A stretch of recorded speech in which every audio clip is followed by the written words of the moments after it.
میرے نبی پاک صلی اللہ علیہ وسلم کا فرمان ہے، مصطفیٰ کریم نے فرمایا تو رب کی رضا کے لیے جھک جا، تو اللہ کے لیے جھک جا، رب تجھے عزت عطا فرما دے گا۔ تو توحید کا پہلا سبق یہ ہے کہ اللہ کے سامنے جھکنا ہے، کسی اور کے سامنے۔ معین الملت والدین عطا رسول ہند الولی حضرت خواجہ معین الدین چشتی اجمیری رحمت اللہ تعالی علیہ فرماتے میں حج کے لیے گیا، جب میں مینا مزدلفہ عرفات میں گیا تو ایک آدمی کو میں نے لبیک کہتے دیکھا۔ عقیدہ مسلمان کا رب ایک ہے، میرا رب ایک ہے، میرا رب ایک ہے، میرا مالک ایک ہے، وحدہ لا شریک ایک ہے میرا اللہ۔ فرماتے میں نے اس شخص کو دیکھا لبیک لبیک لبیک پکارتا، وہ آدمی جب لبیک کہتا تو جواب آتا لا لبیک، تو غیر حاضر ہے، پھر کہتا میں حاضر ہوں، پھر آواز آتی تو غیر حاضر ہے۔ حضرت خواجہ معین الدین اجمیری علیہ رحمہ فرماتے میں نے مجمع سے بازو پکڑ کے باہر نکالا، میں نے کہا بھائی تجھے پتا ہے جب تو لبیک کہتا ہے تو جواب آتا ہے لا لبیک، تو غیر حاضر ہے، تجھے پتا ہے؟ اب فرماتے وہ رو پڑا، کہنے لگا معین الدین مجھے پتا ہے۔ میں نے کہا اچھا؟ کہنے لگا حضور 24 سال بیت گئے، میں ہر سال حج کرنے آتا ہوں،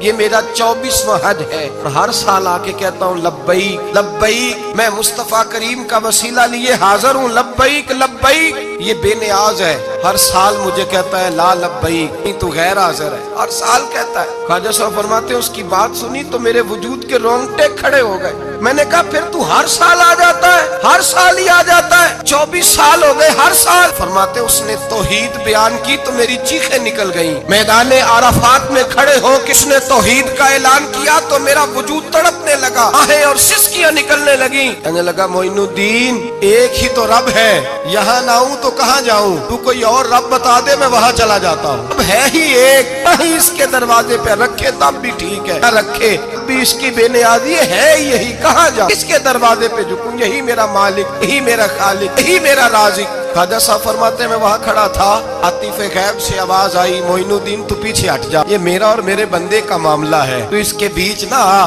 اگر میں نے ایک دفعہ بھی کہہ دیا کہ تو حاضر ہے تو یہ اگلے سال آئے گا نہیں، مجھے اس کا آنا پسند ہی بڑا ہے، 24 سال ہو گئے، اس کا بھی حج قبول فرمایا ہے، اس کی لبیک کی برکت سے قبول فرمایا۔ بھائی یاد رکھیں اور سمجھیں، توحید یہ ہے کہ میں تیرا ہوں، اے اللہ میں مالک میں تیرا ہوں، میں کدھر جاؤں؟ میرے اعلیٰ حضرت فاضل بریلوی رحمت اللہ علیہ کے والد گرامی خوبصورت بات فرماتے مجھے دعا مانگنے کا طریقہ میری بیوی نے سکھایا۔ حضرت کس طرح؟ فرمانے لگے ایک دن مجھے اس نے کوئی کام کہا، کوئی ضرورت گھر کی بتائی، تو میں نے کہا میرے پاس پیسے نہیں ہیں، کچھ دنوں میں دے دوں گا، عورتوں کا مزاج ہوتا ہے گھر کے کام انہوں نے بتانے ہوتے۔ 2-4 دن کے بعد کہنے لگی حضرت ایک کام کہا تھا، فرمانے لگی ابھی جیب میں پیسے نہیں ہیں، ذرا آتے ہیں تو کچھ کر دیتا۔ 2-4 دن کے بعد پھر عرض کرتی حضور وہ میں نے کچھ گزارش کی تھی، فرماتے مجھے غصہ آیا، ناراض ہوا، میں نے کہا تو بار بار کہتی رہتی ہے، تجھے بتایا تو ہے ابھی میرے پاس پیسے نہیں، کہیں سے آتے ہیں تو دے دوں گا۔ فرماتے جب میں نے جھڑکا تو وہ بھلی مانس رو پڑی، اور رو کر کے اس نے لفظ کہے تو مجھے رب کریم کی